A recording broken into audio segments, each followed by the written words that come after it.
In this video, we're going to talk about the changes to magic that we know of coming for Age of Sigmar 2.0. Okay.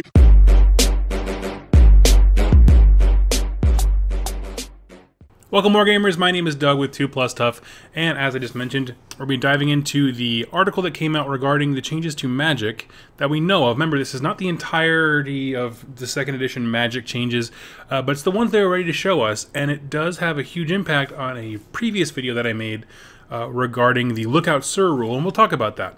So let's head over to the community page here.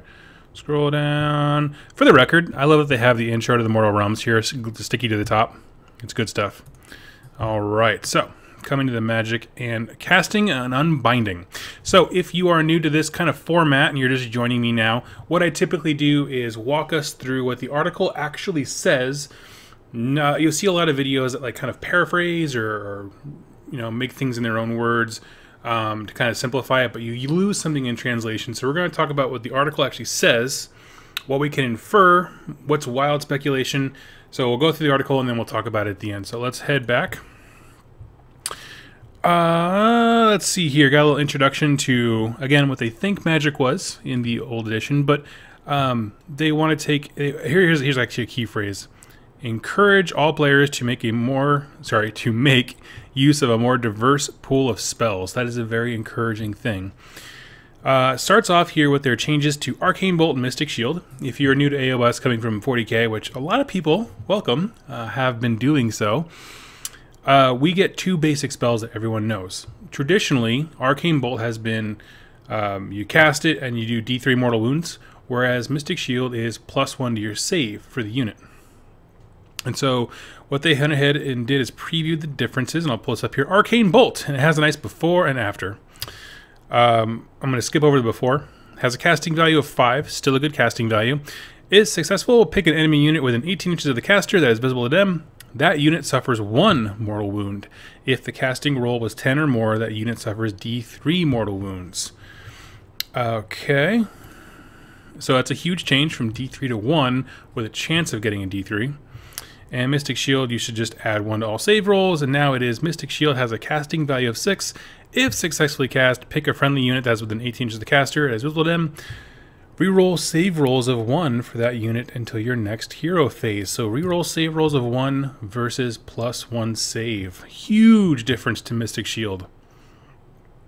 So we'll put a pin in that. Like I said, we review things at the end. I have a lot of thoughts on this too. It comes down to unbinding. And this is an interesting one. I really didn't expect this.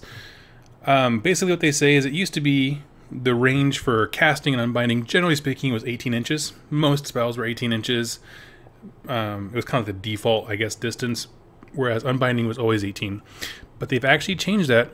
Now, unbinding is a massive 30-inch range. So there's going to be a lot more unbinding attempts. And that is, I think that's exciting. Again, I'll put my thoughts on that at the end. And that's really mostly all this article does. It gives an example of a Cygor being able to dispel things from a huge distance, this big guy, which is a really cool model, by the way. They also point out that the Curseling from Disciples of Tzeentch, if you don't know, like if he unbinds a spell, I think he gets to steal it, which is kind of cool. Something like that. Either he mimics it or he steals it or they can't use it anymore. I can't recall. But there's something cool about him unbinding stuff. That's neat. This is an interesting part. So we're going to follow up here. This is where the meat of the article is. If your army doesn't have a battle tome or spell lores to choose from yet, don't worry. There's plenty of exciting stuff on the way for all magic users. For example, the new edition brings with it a whole lore of magic's worth of spells for almost every realm. That's the key term we're going to focus on, depending on where your battle is taking place. Here's one of our favorites that any wizard can use for when you find yourself battling in the radiant vistas of Haish. Okay, and it gives a spell called Banishment, which is not actually an image that can pop up and make bigger. But it says Banishment has a casting value of 8. If successfully cast, pick an enemy unit within 12 inches of the caster that is visible to them. Remove that unit from the battlefield and set it up again on the battlefield more than 9 inches away from any models from the caster's army and more than 24 inches from the caster. So you're basically chucking an enemy unit somewhere else across the board. Interesting. This is just one of 7 spells available in that realm, and that is just one of the 7 realms you can battle in. That's nearly 50 new spells to throw around. That's huge. And that isn't even everything Magic has in store for you. In another article soon, we'll take a look at the endless and predatory spells. I'm thinking predatory maybe means like a curse, like an ongoing thing. In the meantime, check back later today for Disciples of Zinch article. I read that one. There's not a ton of new stuff in there. They're just kind of fine-tuning a little bit. So, lot to digest here. So let's go back to the top. And we're going to go transition back and forth between me and the thing. So, talking about where things are currently. Mortal Wounds are the best way to deal with most armies in this game. I played, if you've been watching the Path of Glory series over on Rerolling Ones, you should, but also it's been a lot of fun. There was a ending game where we did a 4-way free-for-all. So it was, I had Slaves to Darkness, Jack had Khorne Bloodbound, Brent had Stormcast Eternals, and Mark had Sylvaneth. What we found was there was multiple times in those games, or the series of games, where Brent had like a 2-up, or a 3-up rerollable, or something crazy like that, and it just became very difficult to dislodge him with the Stormcast. And so Mortal Wounds would have been the thing there. What I'm finding is they want to really reel in the base magic that we've had so far by talking about the Mystic Shield, Arcane Bolt, the Dispel range. Those are all basic mechanics that everyone has access to. Reel those way in, and I think the goal is to add flavor through having various factions be able to do really cool, unique things that stand out. I think it's successful, and here's why. Because like there are a lot of spells in this game that are just modified versions of Arcane Bolt. The Grots have one, Moonclan Grots have one. Disciples of Zinch has one. It's just a D6 instead of a D3. There's just the same thing, but different ways of doing it. And so when you bring Arcane Bolt that everyone has access to way down, the stock and everything else becomes very unique and very different and more flavorful, and I think that's a good thing. Relating back to my previous video article on Lookout Sir, when I was talking about how this doesn't help the magic phase because you can still just get sniped by magic. Reeling in Arcane Bolt and simple spells like that, I think, is going to be huge. So I think it's important to note. Kind of going back to the article here. Okay, so talk about these two real quick. Arcane Bolt. I'm on board with this. I really actually do like the mechanic in 40k, if you're not familiar. Their Arcane Bolt does D3 Mortal Wounds, and then if you roll a 10 or more, I think it's more than a 10, so it to be an 11 or 12, it does D6. So this is like a modified, tinkered version of it. If their theme is to stick with doing less Mortal Wounds for your base magic stuff, I definitely think they succeeded. There's a lot of spells that are kind of no-brainers, like, well, why would I do this when I could just do Arcane Bolt? But I think we're going to see heroes become more prevalent, which means more wizards. So toning down Arcane Bolt was probably a good idea. So that's my prediction, that we're going to see more heroes based on the other things we can see. As for Mystic Shield, this was a big one. And I don't know. It's good. Rerolling save rolls of 1 is good. As a Slaves to Darkness player, when you use Aura of Chaos, if they're all Zinchian, that's the exact same thing I get. So I probably will not run Zinch keyword for them. I wasn't running Disciples of Zinch all the time, but the Zinch keyword, so I might do something else now, and then do Mystic Shield. So that's interesting. I wonder if on certain tiers of play or something like that, they were having a lot of trouble with saves being like 2+, maybe even 2+ rerollable, so it wasn't fun for people. And so when I see these kinds of mechanics, I think either A, something's coming that is going to change stuff, meaning there's new terrain rules, which we haven't seen anything about terrain. There's going to be new terrain rules, new ways of doing saves, and so this is just going to, the rerolling ones won't seem so drastic when we fit it into the bigger scheme. Or, like either that, there's more coming, we don't know, or there were just a lot of bad experiences, and so they toned Mystic Shield down to turn fun up. And so this game has always been very brutal in terms of models dying on both sides very rapidly, and I wonder if that's something they realized, like, well, we need to turn that up a little bit. It's getting a little bogged down, especially, and I see it with certain combinations as battle tomes get fleshed out. Other people have ways of doing saves and stuff like that. I get it. Again, this is one where I'm not crazy about it, but also this is one of those ones where like I clearly can tell there's more to the story than just this, right? There's something else is going to happen, whether it's a perpetual spell that reduces accuracy, you know, it's like Misty Out or something like that, or something else. I think that this will prove itself to be more fitting once we have the full story. Going down to Unbinding, not something I expected, but something I'm pumped about. And I don't know how I feel about this. So like I am pumped about it because I think more opportunities to unbind is more fun. By that I mean you're adding more dice rolls for sure, which takes up time, but they're also like minor, really quick to do and high excitement dice rolls. And so, you know, you roll and your opponent rolls a 9. You're like, I got to do a 10 or better, and you roll and you nail it. It gets everyone excited, right? There's that risk, you know, aspect to it. I do think that they took Magic, what they were seeing with Change Host and all those kinds of very Magic-based things in the tournament scene very seriously, and we're trying to give more opportunities. So I think even having heroes that can't cast stuff but can still dispel, so literally like most things in Khorne, or there's a Stormcast hero, which I know they're getting wizards now who can normally dispel, but there was a hero, I can't remember his name, who can dispel even though he doesn't have a magic ability. And so those kinds of things I think are going to become very important. Also, I love the fact that, you know, me as when I'm thinking about building my Moonclan Grot army, I can field tons of wizards right now. Like, they're 80 points. They're just dirt cheap. And so they can be Arcane Bolt Factories. They can be Dispels, obviously, for a magic-heavy army. And so those opportunities are really great. And I'm not wasting them by having to throw Moonclan Grot Shaman way up front where they don't belong. So that's really, really cool. One thing I do want to note here is that they did not say that anything is... Move back here. Nothing in this article says that these are one use only. And that is very interesting to me.